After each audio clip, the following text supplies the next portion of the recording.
Yo, salut tout le monde, c'est Final Fight 4 à l'appareil, j'espère que vous allez bien.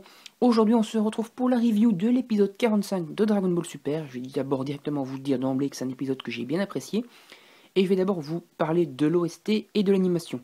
Au niveau de l'OST, comme d'habitude, comme avec Dragon Ball Super, toujours la même soupe, les mêmes musiques qui reviennent. Et donc au final, pas vraiment de musiques qui m'ont marqué comme à l'habitude dans Dragon Ball Super. C'est des bonnes musiques, mais ça reste pas dans la tête comme c'était le cas avec DBZ. Au niveau de l'animation, maintenant très propre comme l'épisode précédent, donc ce qui est considéré normalement comme un hors-série, même si je continue sur mon idée que ça sera peut-être pas un hors-série, mais bon. En tout cas, une très bonne animation pour cette entre guillemets hors-série. Maintenant, on va attaquer donc le résumé de l'épisode. Donc, on s'était laissé sur donc, un Vegeta qui avait été copié par la Shojinzu, donc l'eau sacrée. Et donc, en fait, ce Vegeta se retrouve donc devant les autres. Et on se rend compte qu'il a copié complètement la puissance de Vegeta ainsi que cette technique. Et donc, il lance un canon garlic Ko sur la falaise pour montrer sa puissance. Et il fait des gros dégâts sur la planète avec une seule attaque. Alors que Vegeta, lui, est complètement HS, donc plus de puissance. Il n'arrive même pas à lancer un rayon d'énergie. Il est complètement vidé. Un petit peu comme l'était Goku à cause de sa maladie de déformation du ki là qu'il a eu. En gros, à peu près pareil, donc il n'a plus aucun pouvoir, il ne sait plus rien faire, et il est complètement HS, complètement affaibli. Donc au final, on se rend compte également que le Vegeta, en plus de copier, le copier Vegeta plutôt, en plus d'avoir copié l'apparence de Vegeta, ses techniques, etc., il a aussi copié son passé et son mental, c'est-à-dire qu'en réalité, il aime Trunks par exemple, il a une quelconque paternité envers Trunks, il hésite à le tuer.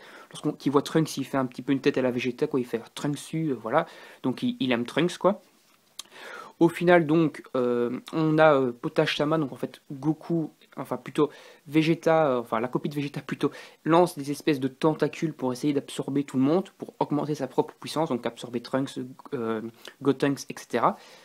Et donc là, ils sont sauvés au final par Jaco, qui fait des petits rayons d'énergie contre les tentacules pour les empêcher de venir avec son pistolet. Et au final, tout le monde se barre, profite de ça, de cette diversion pour s'enfuir, sauf Jaco qui reste en mode humour, un peu comme un couillon. On disait, je suis l'élite de la galaxie, yo, en faisant des petites danses et tout. Et au final, il se retrouve tout seul comme un clampin, et il est obligé de s'enfuir parce qu'il a deux autres se faire tuer par Copie Vegeta. Et au final, donc, il utilise des propulseurs à ses bottes, mais au final, il tombe en panne et il se crache par terre et il est blessé lui-même comme un couillon. Donc, petite touche d'humour. Finalement, il retrouve Potash, Shama, Vegeta, Goten, Trunks et Monaka qui sont cachés dans un coin. Et là, Potashama leur explique l'histoire de la planète, donc ce qu'est la Shonjinsu. Donc on se rend compte, bon, quand j'aurai vu la VOSTFR, je comprendrai un peu mieux, donc je vous dirai mon avis dans les commentaires par rapport à ça, mais c'est compréhensible. En gros, une armée d'aliens un petit peu à la Saiyan est venue envahir la planète Pot-au-Feu il y a de cela pas mal d'années. C'était une armée qui voulait contrôler des planètes un petit peu donc à la Saiyajin. Et là, la planète, enfin les habitants de la planète Pot-au-Feu n'étaient pas très puissants physiquement, donc ils ont décidé de créer la Shonjinsu qu'ils ont utilisée contre l'armée. Mais au final, ça n'a pas bien marché, en fait ça a buté tous les soldats, mais ça les a copiés, ça a copié leur chef, qui a au final pris le contrôle de toutes les autres copies de ces autres soldats, et au final, la planète s'est retrouvée complètement détruite, et il n'y avait plus aucun habitant, la planète s'est retrouvée comme un désert désertique, car avant c'était un petit peu une planète comme la planète Terre, et le seul survivant c'était Potash, donc, qui lui a pris finalement la Shonjinsu qui restait et l'a mis dans un récipient, donc l'espèce de thermos là, hein, il a en gros scellé la Shonjinsu. Donc voilà, on se rend compte en gros que ça a été créé par les habitants de la planète et que ça donc, copie quelqu'un. En fait, en général, ça copie un chef qui contrôle les autres soldats. Ici, on se rend compte en fait que Gluai donc est le chef, la Shonjinsu en elle-même, et qui contrôle les autres entre guillemets. Et on se rend compte donc aussi, comme je m'en doutais un petit peu, en fait que Gluai était toujours en vie, mais que finalement son corps a disparu. Et c'est sbire aussi, parce que pour que le corps de Vegeta, ou le corps en tout cas euh, de celui qui est copié par la Shojinsu est vraiment 100% full power de son hôte, il faut que le corps de l'autre disparaisse pour que lui devienne complètement, vraiment 100% physique, 100% lui-même. Et donc Vegeta occupe également à disparaître de ce fait-là. Après, donc au final, Goten et Trunks vont fusionner pour former Gotrunks et donc commencer à combattre Vegeta. D'abord en normal, donc même pas Super Saiyan.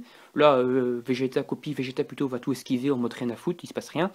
Finalement, il va se transformer en Goten Super Saiyan 3. Au niveau d'animation, c'était correct, mais on voyait quand même encore, si tu zoomes un petit peu, on va pas chipoter, mais si tu zoomes un petit peu, tu vois quand même qu'ils ont du mal à faire des Super Saiyan 3 dans DB Super. il y avait quand même encore des petites tronches un petit peu cheloues sur les bords pour Gotrunks Super Saiyajin 3, donc un petit peu quand même de mal quand même pour les Super Saiyajin 3 avec Dragon Ball Super, c'est un petit peu dommage. Bon, en tout cas, il combat donc Copy Vegeta, il lui colle des droites, il utilise ses techniques avec ses noms à lui et les noms de Gotenks. Finalement, il balance une pluie de rayons d'énergie et tout ça. Et Vegeta, enfin Copy Vegeta, est là les bras croisés. Chaque fois qu'il se prend un coup, en fait, il ne bronche pas, c'est-à-dire il ne subit aucun dommage. On voit vraiment qu'il a copié toute la puissance de Vegeta, quoi, et donc un simple Super Saiyajin 3 ne peut rien contre lui. Il est en mode rien à foutre là, tranquille pépère. Au final, donc, il décide à un petit peu agir et il commence à mitrailler Gotrunks Super Saiyan 3 de coups de poing.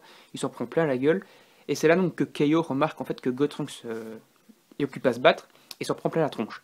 Donc Goku va capter l'aura du combat et va se ramener sur la planète. Et là, il va sauver Goten et Trunks qui ont été défusionnés à force de se prendre des coups. Et comme un couillon, on connaît Goku, hein, il croit vraiment que c'est Vegeta, un copie Vegeta.